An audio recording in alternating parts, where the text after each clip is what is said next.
पश्चिमी देश लगातार यूक्रेन को सैन्य मदद पहुंचा रहे हैं।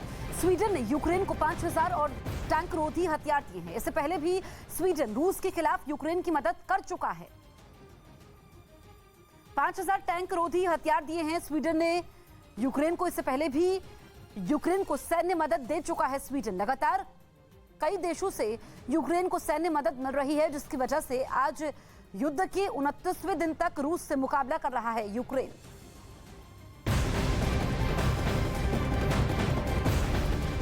एक और बड़ी खबर बता दें, जर्मनी ने भी यूक्रेन को मिसाइलें दी हैं। जो यूक्रेन पहुंचने वाली है, जर्मनी के विदेश मंत्री ने कहा कि ये मिसाइलें सतह से हवा में मार करने वाली हैं। वहीं यूक्रेन की राजधानी कीव के पास रूस के हमलों से कई बड़े इलाके खंडहर में तब्दील हो गए। कीव पर अब तक रूस का कब्जा नहीं हो पाया है, लेकिन राजधानी के आसपास की कई जगहों की सूरत जरूर बिगड़ गई, जिसकी कुछ तस्वीरें बोरोदियांका से भी सामने आई। ये इलाका कीव के नजदीक ही है। ड्रोन से ली गई इन तस्वीरों में पूरा शहर मलबे में बदला नजर आया।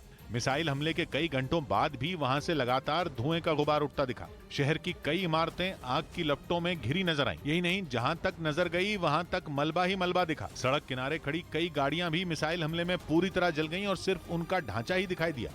यूक्रेन युद्ध के बीच यूरोप के देश जर्मनी और नॉर्वे के आसमान में नेटो के लड़ाकू विमानों ने अपनी तैयारियों को परखा। इसमें जर्मनी और नॉर्वे के अलावा 27 देशों ने हिस्सा लिया और इन देशों के लड़ाकू विमानों ने घंटों नीले आसमान के नीचे कंधे से कंधा मिलाकर सैन्य अभ्यास किया, खासकर वहां के सर्द मौसम में। इसी वजह से इस अभियान का नाम कोल्ड रिस्पॉन्स 2022 रखा गया।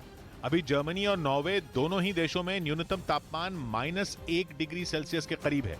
इसी सर्द मौसम में इन लड़ाकू विमानों ने हवा में तेल भरने का अभ्यास भी किया। इस सैन्य अभ्यास में यूरोप और उत्तर अमेरिका के करीब 30,000 जवान शामिल हुए। 14 मार्च से शुरू हुआ ये सैन्य अभ्यास 1 अप्रैल तक चलेगा। We are supporting their multinational unit.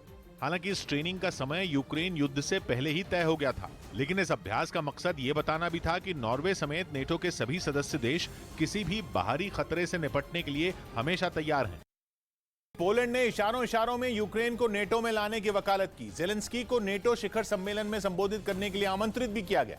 एक दिन पहले ही जेलेंस्की ने नेटो से कहा था कि वो साफ साफ बताए कि यूक्रेन नेटो का हिस्सा बनेगा या नहीं, जिसके अगले ही दिन पोलैंड ने इशारा किया कि वो चाहता है कि यूक्रेन को नेटो का हिस्सा बनाया जाए। पोलैंड के राष्ट्रपति आंद्रेई दूदा रोमानिया की राजधानी बुकारेस्ट पहुंचे थे, जहां उनकी मुलाकात वहां के प्रेसिडेंट से हुई, जिसके बाद हुई प्रेस कॉन्फ्रेंस में उन्होंने इशारों में दिल की बात कह दी। आंद्रेई दूदा ने नेटो को सलाह दी कि वो यूक्रेन में जंग के बाद अपना नजरिया बदले। Potrzebna jest nowa koncepcja NATO i dlatego to nasze spotkanie przed najbliższym szczytem NATO, który odbędzie się za 2 dni w Brukseli, jest tak bardzo... इससे पहले पता चला कि जेलेंस्की को विशेष नेटो शिखर सम्मेलन संबोधित करने के लिए आमंत्रित किया गया है। वो इस सम्मेलन में वीडियो कॉन्फ्रेंसिंग के जरिए अपनी बात रखेंगे, जबकि एक दिन पहले खबर आई थी कि जेलेंस्की ने नेटो को खरी सुनाई थी और एक इंटरव्यू में कहा था कि नेटो यूक्रेन को अपना हिस्सा इसलिए नहीं बना रहा क्योंकि वो रूस से डरता है। नेटो प्रमुख ने चीन पर बड़ा आरोप लगाया है। कहा कि चीन खुले तौर पर झूठ बोल रहा है। चीन रूस को राजनीतिक तौर पर समर्थन दे रहा है। तो नेटो प्रमुख ने चीन पर बड़ा आरोप लगाया है। चीन खुले तौर पर झूठ बोल रहा है और समर्थन दे रहा है, ये कहा गया है नेटो प्रमुख की तरफ से। इस वक्त की बड़ी खबर आपको बता दें, यूक्रेन के युद्ध में मासूम भी शिकार बन रहे हैं। इस युद्ध में अब तक 121 यूक्रेनी बच्चे मारे गए हैं, जबकि 167 बच्चे घायल हुए हैं। ये दावा यूक्रेन सरकार की ओर से किया गया है। रूसी सेना 24 फरवरी को यूक्रेन पर हमला बोला था। उसके बाद यूक्रेन के तमाम शहरों पर बमबारी हो रही है। ओडेसा में सैकड़ों लोग समंदर के किनारे रूसी नौसेना के हमले का जवाब देने के लिए तैयारी करते दिखाई दिए। यूक्रेन की तरफ से इसका एक वीडियो भी जारी किया गया, जिसमें समंदर के पास कई लोग रेत की खुदाई करते नजर आए। सभी एक ग्रुप बनाकर काम करते दिखे। कोई रेत खोद रहा था तो कोई उसे बोरियों में भरकर दूसरी तरफ पहुंचा रहा था। कई लोग रेत से भरी इन बोरियों को एक ट्रक में भरते दिखाई दिए। यही नहीं, वहां मौजूद लोगों के मनोरंजन का भी पूरा इंतजाम किया गया था ताकि उनका मन काम में लगा रहे। तनाव भरे माहौल के बीच कुछ लोग तो सेल्फी लेते हुए भी दिखे। खबर है कि रेत से भरी इन बोरियों को शहर के अलग अलग हिस्सों तक ले जाया जाएगा ताकि अगर रूसी फौज हमला करे तो उससे बचा जा सके। ओडेसा शहर समंदर के पास है और रूसी नेवी के जवानों ने समंदर से भी वार तेज कर दिया है। ऐसे में लोग भी हमले से बचाव की तैयारी में जुट गए। यूक्रेन ने रूस के कुछ सैनिकों को बंधक बनाने का वीडियो जारी किया।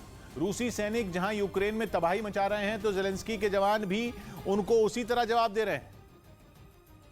और इसी कड़ी में उन्होंने रूस के कुछ जवानों को बंधक बनाने का दावा किया, जिसका एक वीडियो भी यूक्रेन की तरफ से जारी किया गया। इस वीडियो में 2 रूसी सैनिक जमीन पर मुंह के बल लेटे नजर आए। पास में जमीन पर उन सैनिकों की बुलेट प्रूफ जैकेट भी पड़ी दिखाई दी। यूक्रेन की फौज ने रूसी सेना के हथियार भी जब्त कर लिए। इससे पहले भी यूक्रेन रूस के कई सैनिकों को बंधक बनाने का वीडियो जारी कर चुका है।